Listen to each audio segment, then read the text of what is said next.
मला हे समजत नाही, भाजपला गिरणी कामगारांना घर द्यायचं आहे की नाही, हा महत्त्वाचा मुद्दा आहे.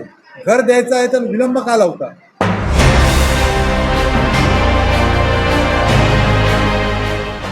मुंबईतील गिरणी कामगार आणि वारसांच्या विविध प्रलंबित प्रश्नांवर चर्चा करण्यासाठी गिरणी कामगार वारस संघर्ष सेवा समितीच्या वतीने लोअर परेल येथे 58 मिल विशेष सर्वसाधारण सभेचे आयोजन करण्यात आले. या बैठकीत गिरणी कामगारांना मुंबईतच घरे मिळावीत, वंचित कामगारांना भाडाकडून घरांचे फॉर्म भरता यावेत, तसेच 1981च्या संपकरी कामगारांचा समावेश, चाळ पुनर्वसन, SRA प्रकल्पातील घरे तसेच APS 95 अंतर्गत मिळणाऱ्या तुटपुंज पेन्शन विरोधात सरसकट पेन्शनसाठी पाठपुरावा करण्याबाबत सविस्तर चर्चा करण्यात आली. समितीचे अध्यक्ष आनंद मोरे यांच्या अध्यक्षतेखाली पार पडलेल्या या बैठकीत विविध पदाधिकाऱ्यांनी गिरणी कामगारांना मार्गदर्शन केले. नमस्कार. मासिक मीटिंग घेण्याचा हा एकमेव उद्देश की गिरणी कामगारांना उत्साह निर्माण करणं, गिरणी कामगारांना एनर्जी देणं, गिरणी कामगार नेहमी तत्परेनं कुठल्याही संघर्षाला तयार असणं, तयार करून ठेवणं त्यांना. कारण काय माहिती आहे, जर त्याचा प्रश्न लेट होत जातो किंवा वेळ जातो, त्यामुळे बरेचसे गिरणी कामगार सुस्त होतात. गिरणी कामगारांना इच्छा झाली की आम्हाला घर मिळेल की नाही, त्यासाठी आम्हा एक प्रकारचं गिरणी कामगार जनजागृती करतो प्रत्येक महिन्याला. जनजागृती केल्यामुळे गिरणी कामगार एवढा उत्साही होतो आणि प्रत्येक महिन्याच्या दुसऱ्या रविवारी आम्ही मीटिंग बोलवतो. आता 10 मार्च तो मोर्चा निघाला. त्या मोर्चामध्ये आम्हाला तिसऱ्या दिवशी 13 तारखेला मीटिंगला बोलवलं होतं सर्व संघटनांना. त्याच्यामध्ये सांगितलं होतं की आम्ही समिती डिक्लेअर करणार आहे आणि समितीला एकदा डिक्लेअर झाली. आता आमदारांच्या यांच्याकरता आहेत की असीम गुप्ता मुख्यमंत्र्यांचे आहेत, त्यांच्या अध्यक्षतेने डिक्लेअर करता अजून समिती डिक्लेअर नाही झाल्यामुळं बरेचसे गिरणी कामगारांचे प्रश्न रेंगाळत पडले. तर वंचितचा प्रश्न आहे, जोपर्यंत समिती डिक्लेअर होत नाही तोपर्यंत तो प्रश्न निकालात निघत नाही. दुसरी गोष्ट 2 मिलच्या घरांची लॉटरी आहे, ती पण समिती जोपर्यंत डिक्लेअर होत नाही तोपर्यंत ते काही निर्णय घेऊ शकत नाही.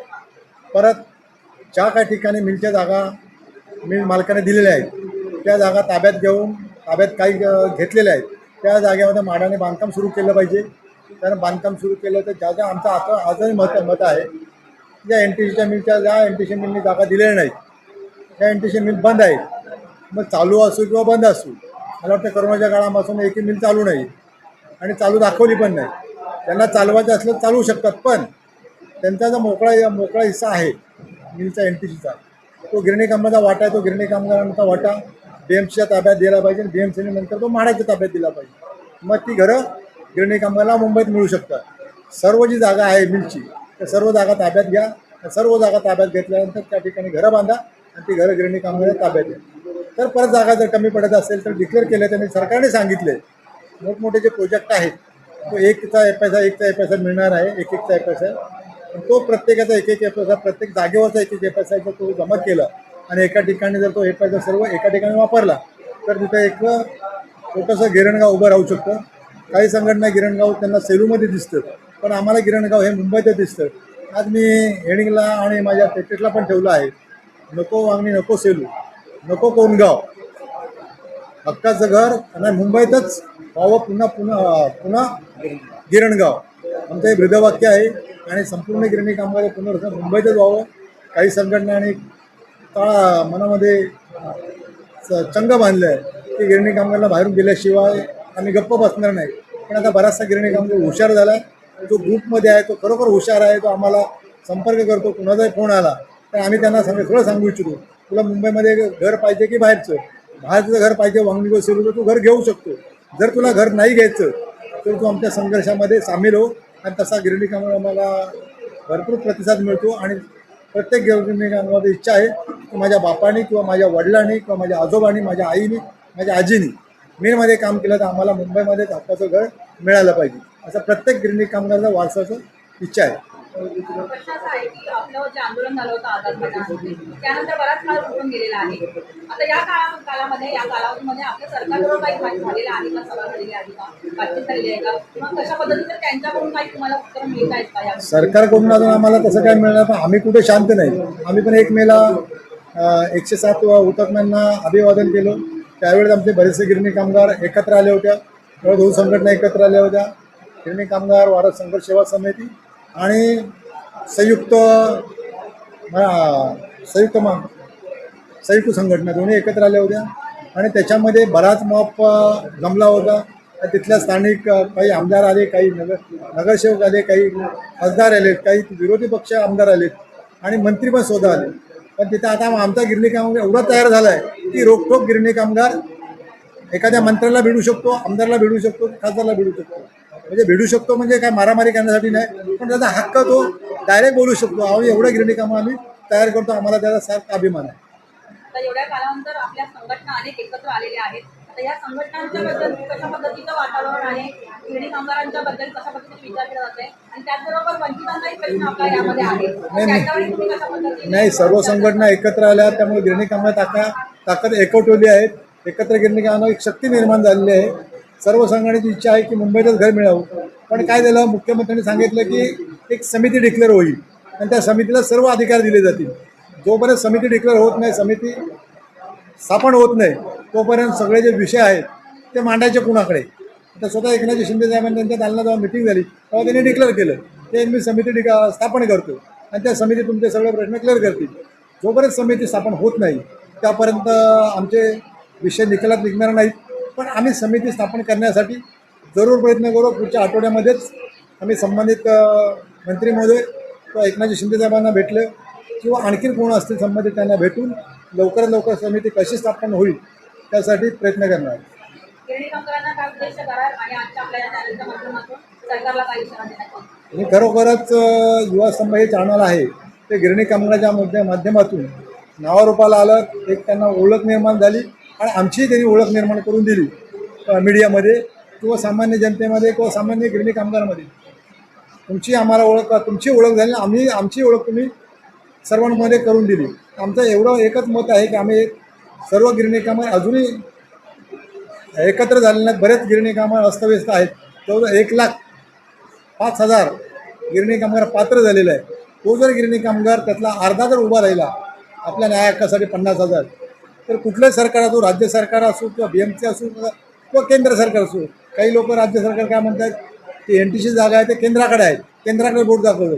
मला हे समजत नाही. गल्लीपासून दिल्लीपर्यंत भाजपचं सरकार आहे, भाजपला मानणारं सरकार आहे किंवा आघाडीचं सरकार आहे, पण भाजपचंच आहे.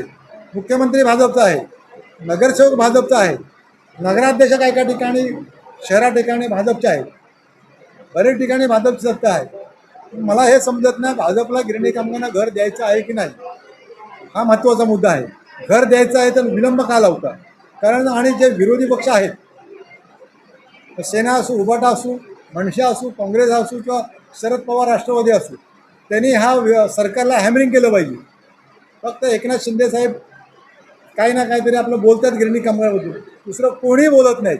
विरोधक असो किंवा सत्तारूढ पक्ष, कोणाला काही पडले नाही.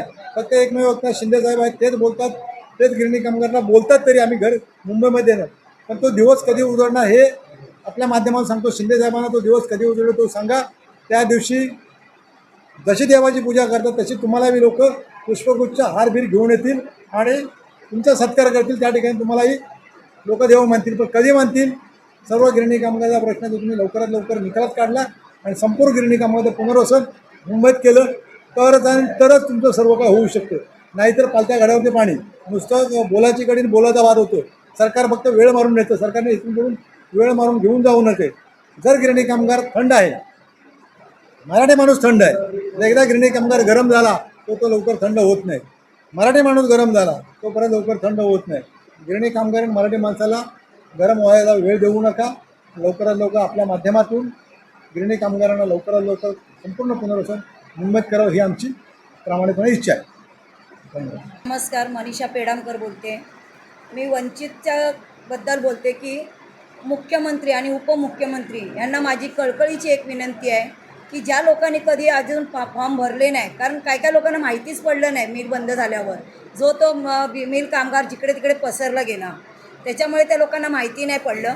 पण आता मी उपमुख्यमंत्री आणि एकनाथ शिंदे साहेबांना कळकळीची विनंती करून सांगते की जे काय आमचे लोक राहिलेत, 250 राहिलेत का 700 राहिलेत का 800 राहिलेत, अजिबात एकही फॉर्म भरला नाही. त्यांना एक संधी मिळावी आणि 81मध्ये ज्या लोकांना संपामध्ये गेलेत त्यांचा पण विचार करावा मुख्यमंत्र्यांनी आणि उपमुख्यमंत्री साहेबांनी. कारण मिल कामगार हा खूप कंटाळलेला आहे आणि त्रासाळलेला आहे. आता तो असा वेडापिसा झालेला आहे. तर मी सांगते की त्यांना मुंबईमध्येच त्यांना त्यांचं अस्तित्व उभं करा. आणि तुम्ही मराठी आहेत, आपण मराठी आहेत, तर आपण मराठ्यांना बाहेर पाठवू नका, बाहेर घालवू नका, त्यांना मुंबईमध्ये ठेवा. कारण आपली मुंबई मिल कामगारांनी उभी केलेली आहे, रक्ताचा घाम गाळलेला आहे. तर तुम्ही त्याचा विचार करा की झोपडपट्टीवाल्यांना देण्याच्या ऐवजी मिल कामगारांचा विचार जर केलात एकनाथ शिंदे साहेबांनी आणि फडणवीस साहेबांनी, तर आम्ही तुमची पूजा करू. तुम्हाला आम्ही पाहिजे ते तुम्हाला आणि दरवर्षी तुम्हाला आम्ही निवडून देऊ. हे आमचं गिरणी कामगारांचं वचन आहे. असं నమస్కారము తెలుగు బంధువులందరికీ. నా పేరు కన్నయ్య రామస్వామి ఆకునూరి. క్రౌన్ మిల్లు మా డాడీ గారు ఉన్నారు, క్రౌన్ మిల్లో పనిచేశాడు. ఈ గిర్నీ కామగారులకు ఇల్లు దొరకడం చాలా కష్టమవుతుంది. మీరందరూ ఇక్కడికి రావాలి, కలవాలి, మీటింగ్ ఉండాలి, మంత్రి సాహెబ్లకు మనం మెసేజ్ పోవాలి, మనకి ఇల్లు దొరకాలి. దానికోసం ఇదంతా సంఘర్షణ నడుస్తున్నది. మీరందరూ ప్రతి నెలకు ఒకసారి మీటింగ్ ఉంటుంది, మీరందరూ రావాలి కంపల్సరీ. ఏదో ఉన్నది ఏదో చేద్దామన్నట్టు కాదు, ఇంటికాడ కూర్చొని ఇండ్లు దొరకాయి, ఇక్కడికి వస్తేనే ఇండ్లు దొరుకుతాయి. మాననీయ ముఖ్యమంత్రి ఉప ముఖ్యమంత్రికి అందరికీ వినంతి చేస్తుండ్రు, మీరందరూ కలిసి మనమందరం కలిసి ఇల్లు గురించి పోరాటం చేయాలి. ఇప్పుడు 20 సంవత్సరాలు దాటుతున్నది, ఇంతవరకు ఇల్లు విషయం రాలేదు. ఇంకెప్పుడు వస్తాయి? మీరందరూ ఇళ్ళల్లో కూర్చుంటే రాదు. అది ఇంట్లో నుంచి బయటికి రావాలి, మీటింగ్కు రావాలి, మీటింగులు ఉండాలి, మెసేజ్లు పంపాలి. ఫోన్లో మెసేజ్లు పంపితే కాదు, అది ఫోన్లో మెసేజ్లు పంపద్దు. ఇక్కడికి రావాలి, సభ ఉన్నది, సభలకు రావాలి, సభలో మాట్లాడాలి. అయితేనే మనందరికీ తెలుస్తుంది. ముఖ్యమంత్రి ఏమంటున్నాడు, ముఖ్యమంత్రి దగ్గర వినంతి, మాకు బొంబాయిలనే ముంబైలనే ఇల్లు కావాలి, బయట వద్దు. ఉప ముఖ్యమంత్రికి కూడా మాననీయ సింధే సాహెబ్, ఫడ్నవీస్ సాహెబ్ ముంబైలో ఇల్లు కావాలి అని మేము కోరుకుంటున్నాం. 500 స్క్వేర్ ఫీటు ముంబైలో ఇల్లు అందరికీ దొరకాలి. గిర్నీ కామగారులు 1,25,000 ఉన్నారు. 14-15 కమిటీ అయినా 14 కమిటీ ఉన్నారు. 14 కమిటీల మెంబర్లు ఉన్నారు. ఇక్కడ సిగ్నేచర్లు చేస్తున్నారు. అందరు రావాలి, అందరికీ ఇల్లు కావాలంటే. ఇల్లు వచ్చినప్పుడు మళ్ళీ కూడా ఇక్కడికి రావాలి, సిగ్నేచర్ చేసుకోవాలి. చావి తీసుకోవడానికి ఎట్లా లైన్ పడతారు, అట్లా ఇల్లు కోసం కూడా కొట్లాట కోసం కూడా లైన్ పట్టాలి. మేమందరం కూడా రోడ్డు మీద ఉంటున్నాం, మోర్చలకు పోతున్నాం, బ్యాంకులకు పోతున్నాం, సరస్వతి బ్యాంకులకు పోయినాం, అవన్నీ కాలబెట్టినాం, అవన్నీ ఎన్నో మోర్చలు అయినాయి 20 బరస్లా. ఇంతవరకు ఇంకా మనకి ఇండ్లు రాలేదు. మీరందరూ సపోర్ట్ చేస్తేనే ఇల్లు అవుతుంది. కంపల్సరీ మీరందరూ సపోర్ట్ చేయాలి. ఇదే మా వినంతి. ముఖ్యమంత్రి ఫడ్నవీస్ సాహెబ్, शिंदे साहेब, प्लीज हेल्प. निष्पक्ष बातम्या, नवा दृष्टिकोन, युवा स्तंभ न्यूज नेटवर्क.